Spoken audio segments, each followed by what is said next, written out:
Good day, learners! Welcome back to my channel.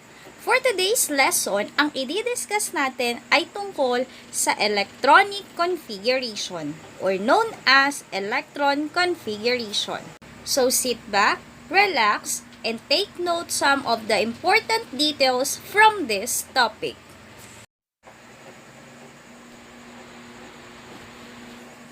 Valence shell, valence electron, electron shell, energy level, and electronic configuration.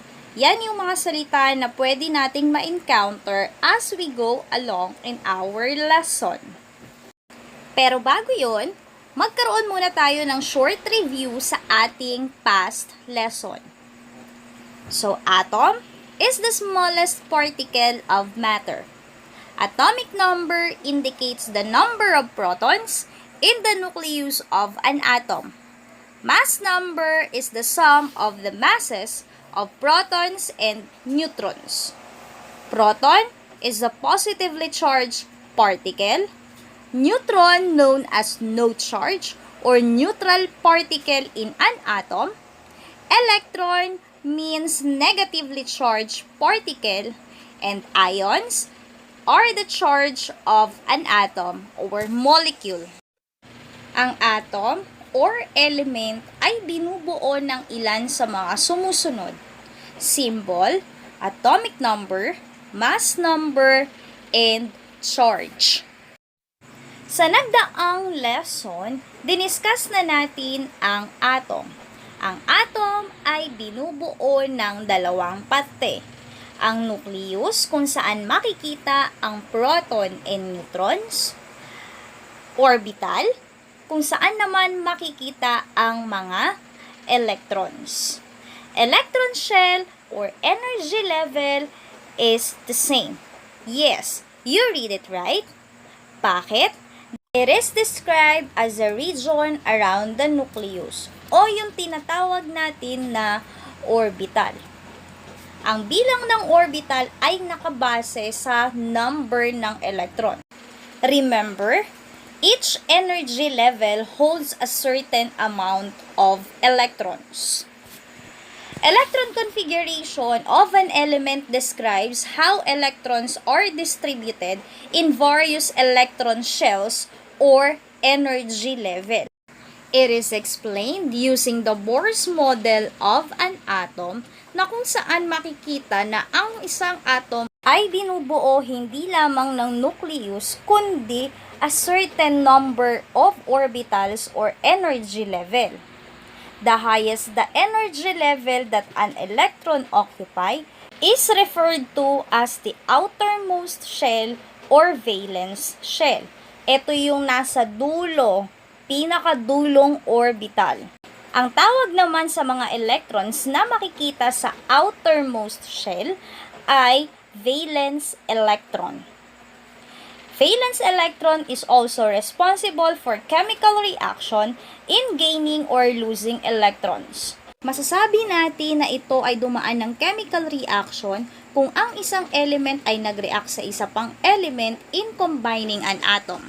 Valence electron also describe the properties of an element. Sa pagsulat ng electron configuration, kailangan malaman natin ang part at mga symbol na ginagamit dito.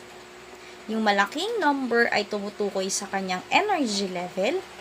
Yung letter ay tumutukoy sa uri ng orbital. This orbital can be described as s orbital, p orbital, d orbital, and f orbital. At yung number o yung superscript sa taas ng letter ay tumutukoy naman sa number ng electrons na makikita sa iba't ibang uri ng orbital. Bawat orbital ay may kanya-kanyang maximum na bilang ng electrons. Electron configuration are useful for determining the energy level and valence electron of an element, predicting the properties of group of elements, and interpreting atomic spectra. Sa paggamit o pagsulat ng electron configuration, importanteng malaman natin kung ano ang quantum numbers. Quantum numbers are used to describe completely the movement and trajectories of each electron within an atom. The combination of all quantum numbers of all electrons in an atom is described by a wave function that complies with Schrödinger equation. Each electron in an atom has a unique set of quantum numbers.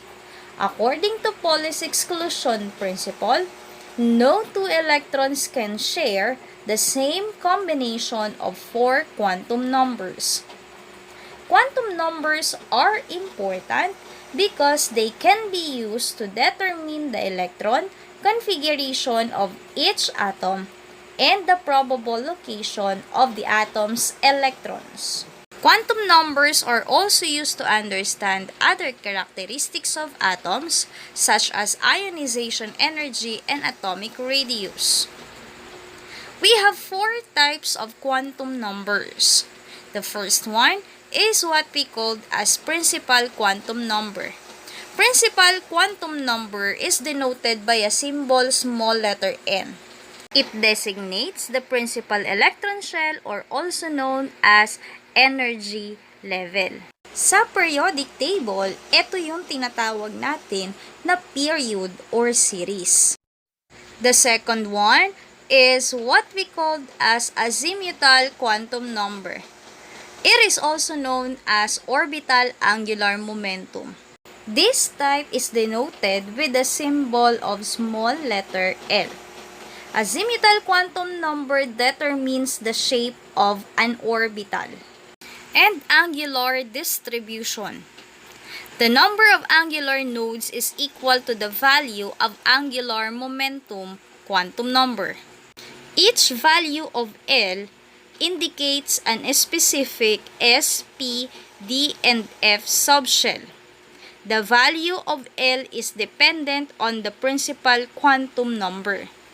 Unlike N or principal quantum number, the value of L or azimuthal quantum number can be 0. It can also be a positive integer, but it cannot be larger than 1 less than the principal quantum number. Meaning, ang azimuthal quantum number ay tumutukoy sa sub-level na S, P, D, and F. Bawat sub-level ay may specific value. For S, we have 0 value. P, we have 1.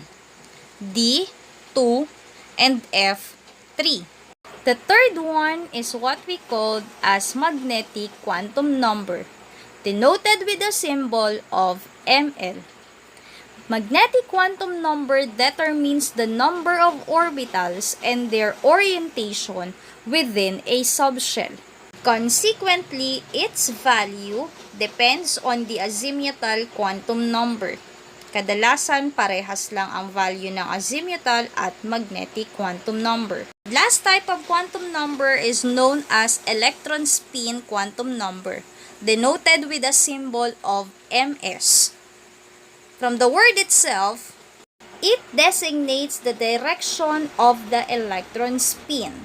It is also used to determine the ability of an atom to generate magnetic field. So we have 3 rules that must be followed while writing the electronic configuration of elements. The first one is Aufbau principle, Polis exclusion principle, and lastly, the Hans rule. Aufbau principle is named after the German word Aufbauen, which means build up. It dictates the manner in which electrons are filled in the atomic orbitals of an atom in its ground state. It also states that electrons are filled into atomic orbitals in the increasing order of orbital energy level. And the available orbitals with the lowest energy levels are occupied before those with the higher energy levels. Sa Aufbau principle, malalaman kung paano naka-arrange ang electron sa bawat orbital at kung paano kinukuha ang energy sa bawat orbital. Halimbawa, sodium atom. Sodium has an atomic number of 11. In an electron configuration, you must fill in the lowest energy level bago mag-proceed sa mas mataas na energy level. Gaya ng nasabi kanina, sa Aufbau principle, electrons fill the orbitals of lowest energy level before occupying the higher energy levels. Bawat energy level ay may kanya-kanyang uri ng orbital o tinatawag na sublevel or subshell. Another important things about the Aufbau principle is how to find energy of orbitals. The energy of orbital is directly proportional to n plus L, wherein n is the principal quantum number and L is the azimuthal quantum number. Yung principal quantum number ay tinatawag din na main energy level. Ibig sabihin, ito yung tumutukoy sa bilang ng orbital na nakapalibot sa nucleus ng atom. Bawat orbital ay ginagamitan ng symbol na K, L, M, N, wherein yung K, ito yung unang orbital o orbital na mas malapit sa nucleus. It is denoted with the symbol of N1 and sometimes it is called as ground state. When N2 is L shell, N3 is M shell, and N4 is N shell. In azimuthal quantum number, tinatawag din ito na sublevel or subshell. Ibig sabihin, ito yung uri ng mga orbital niya. Sa type ng orbital, meron tayong S, P, D, and F, denoted with the symbol of L, wherein S is equal to 0, P is equal to 1, and D is equal to 2, and lastly, L is equal to 3. Example, 3s and 4p. So, kukunin natin ngayon yung energy ng mga orbital na to. Doon muna tayo sa 3s. So, 3s. 3 is the main energy level wherein n is equivalent to 3. What is the sublevel or subshell? S. What is the equivalent value of S? 0. Follow the formula of n plus L. So, 3 plus 0, that is equivalent to 3. Next one is 4p, wherein n is equivalent to 4. The sublevel is p. P is equivalent to 1. So, 4 plus 1, that is equivalent to 5. So, in this example, 4p has the higher energy than 3s. Next example is 2p and 4s, wherein in 2p, n is equal to 2. The sublevel is p, that is equivalent to 1. So, follow the formula. 2 plus 1, that is 3. In 4s, n is equivalent to 4. Since the sublevel is s, that is equivalent to 0. So, n plus l, or 4 plus 0, that is equivalent to 4. In this example, 4s has the higher energy than 2p. Sa pagkuha ng energy sa isang orbital, hindi laging ganito ang sitwasyon. May mga special cases tayo na tinatawag, kagaya ng example na to, 3p and 4s. As you can see, pareha sila ng result, which is 4. Do they have the same energy? The answer is no. Bakit? Magbe-base pa rin po tayo sa main energy level, which is yung 3 at 4 niya. So, dito, dahil mas mataas ang value ng 4, definitely, mas mataas pa rin ang energy ng 4s compared kay 3p. Another example is 2p and 3s. Same, special case pa din, which has the same value of 3. Okay? So, 2p. N is equivalent to 2. L is equivalent to 1. N plus L, or 2 plus 1, that is 3. In 3s, it's the same. Gaya na na-discuss natin sa nakaraang lesson, each energy level consists of a maximum amount of electrons, as shown in your screen. Sa maximum number ng electrons, hindi natin nasusunod yung 50, 72, at 98. Bakit? Meron lamang tayong 118 elements sa periodic table. Ang bilang ng electrons ay nakabase sa type ng orbital at bilang ng electrons na bumubuo sa isang element. Kanina nabanggit yung type of orbital. Type of orbital also known as sublevel or subshell. Sa type ng orbital, nakakategorize ito as S, P, D, and F. Sa bawat energy sublevel, meron itong bilang ng orbital at maximum na bilang ng electron na nakapaloob sa sublevel or sa orbital nito. Sa S, subshell or sublevel, meron tayong isang orbital containing maximum number of 2 electrons. In P sublevel, we have 3 orbitals containing 6 maximum of electrons. For D, we have 5 orbitals containing 10 electrons. And lastly, the F, we have 7 orbitals containing maximum of 14 electrons. Para malaman natin yung maximum na bilang ng electrons sa bawat main energy level, okay, dapat alam po natin kung ano-ano ang mga sublevel ng bawat main energy level. Sa main energy level 1, meron lang tayong S. Sa second energy level, meron tayong S and P. Sa third energy level, meron tayong S, P, and D. Mula 4, 5, 6, and 7, meron tayong maximum na F orbital. So, pag tinotal mo ang main energy level 1, meron tayong 2. Tinotal mo ang second energy level, meron tayong 8. Sa third energy level, meron tayong 18. Mula energy level 4 hanggang 7, meron tayong 32. Kinot ko lang yung nasa 7 energy level. So, ito yung halimbawa ng periodic table of elements. Importante na malaman ninyo dito kung ano ang mga elements na kabilang sa metal, non-metal, metalloids, including the atomic number, atomic mass, and its charges. Kasi, yan ay mga pangunahing kailangan sa electronic configuration. So, paano na nga ba ang tamang pagsulat ng electronic configuration at ano-ano ang ma-identify natin sa paggamit nito? Okay, in writing the electronic configuration, we must follow the arrow or pattern from this picture. Example, chromium with an atomic number of 24. So, 1s2, 2s2, 2p6, 3s2, 3p6, 4s2, 3d4. When you count all the number of electrons or superscript, okay, the total is 24. So, ano-ano yung mga ma-identify natin dyan? The electron shell or the main energy level, the sublevel, electron sublevel, or the type of orbital, and the number of electrons containing of each orbital. So, here, the last main energy level is 4. So, that is your valence shell. The electron in the valence shell or the valence electron is 2. According to the rule, all sublevel that ends in S and P belong to A family.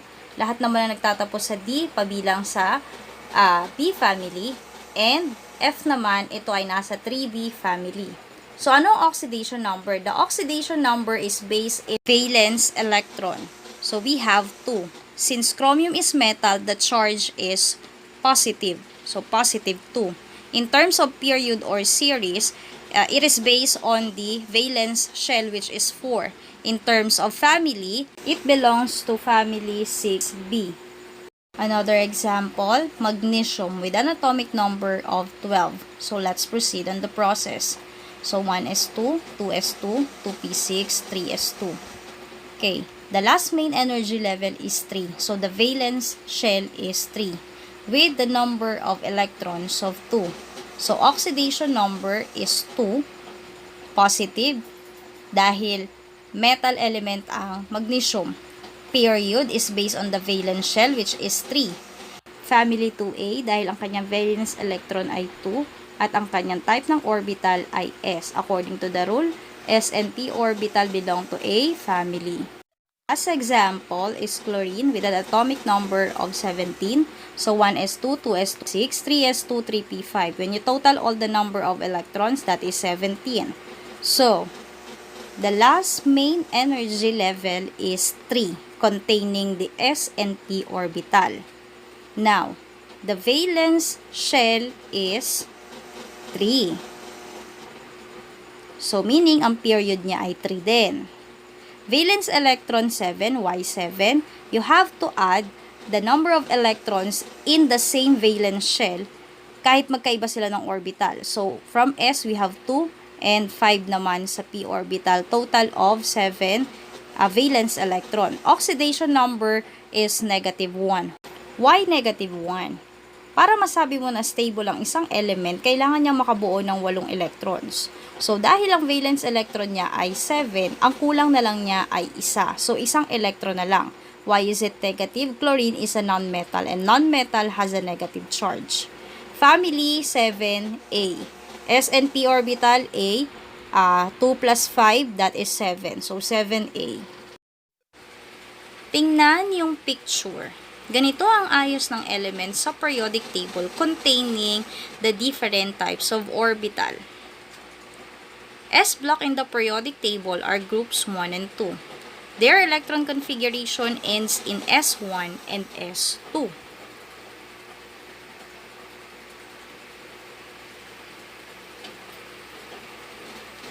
P block in the periodic table are groups 13 to 18. Their electron configuration ends in P1 to P6.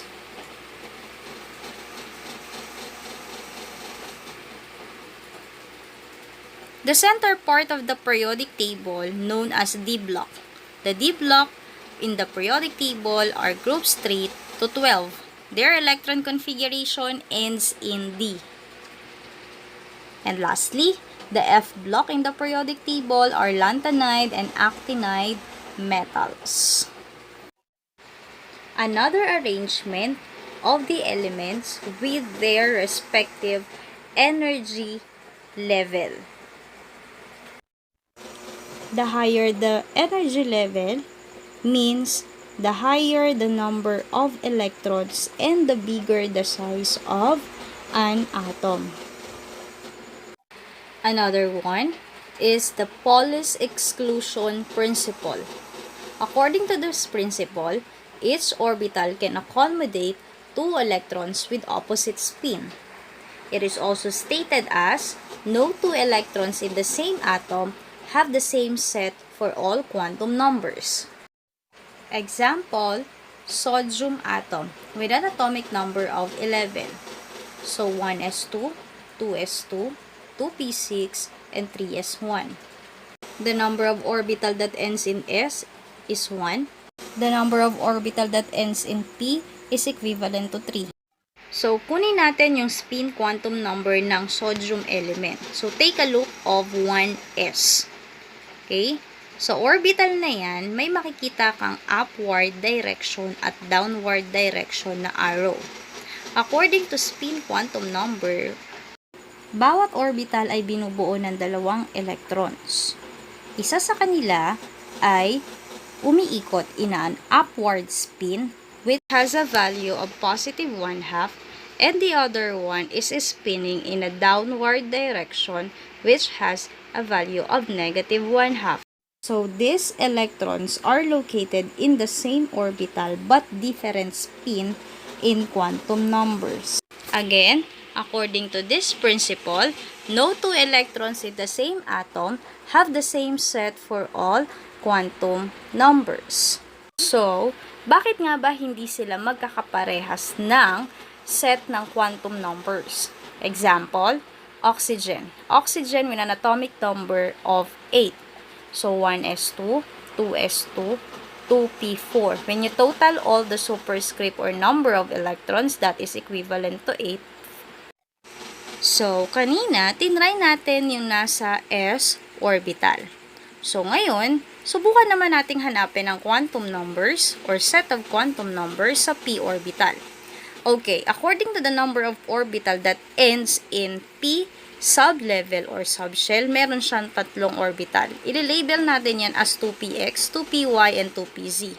According to this rule, you have to label or fill in first, okay, lahat ng boxes sa same direction or same spin ng electrons bago ka mag-proceed sa ibang set ng direction or spin ng electrons. Kunin natin ang quantum number sa 2px. Okay, sa 2px, yung isa dyan ay upward direction. So, the principal quantum number or the main energy level is 2. Our sublevel is p, and according to azimuthal quantum number, the value of p is 1. Okay, ililabel natin yan as negative 1, 0, positive 1. Our magnetic quantum number is negative 1. Why negative 1? Dahil kinuha natin yung electrons na yan sa 2px, which has a value of negative 1. Since upward yung direction ng electron, our ms or spin quantum number is positive 1/2. The other one is the downward arrow.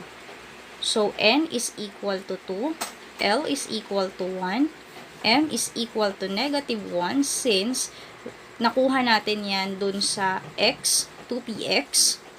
Okay, since downward yung arrow nito or yung direction nito, the sign would be negative. So, the value of our spin quantum number is negative 1/2.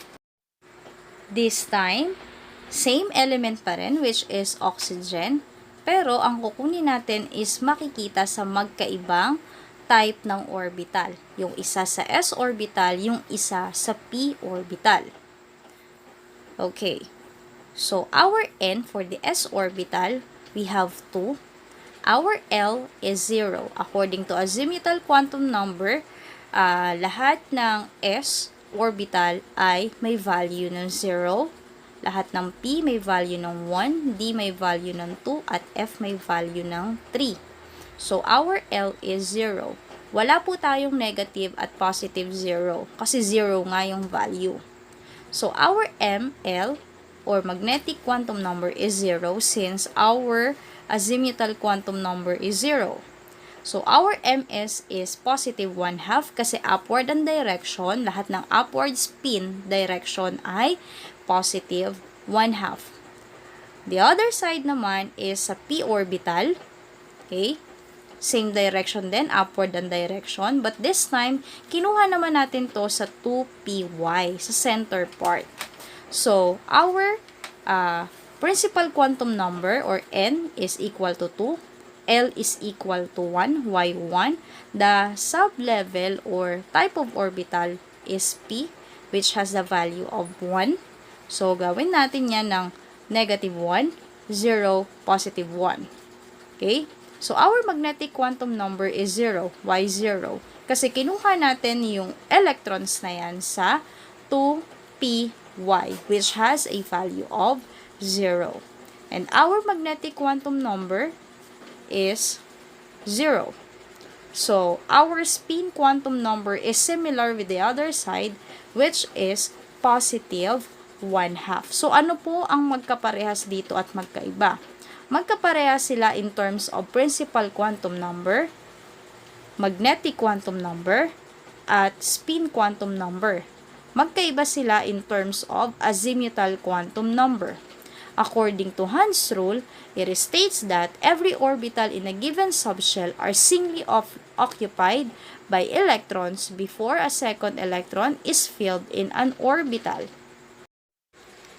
So let's try this. Write the electron configuration of the following elements. Number 1, germanium. Number 2, barium. Number 3, krypton. And number 4, zinc. So that's all the lesson for today. I hope you learned something. Thank you so much.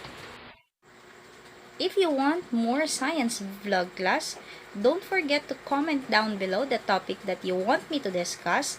And don't forget to like, share, subscribe, and turn on the bell for more updates in our science class. Bye!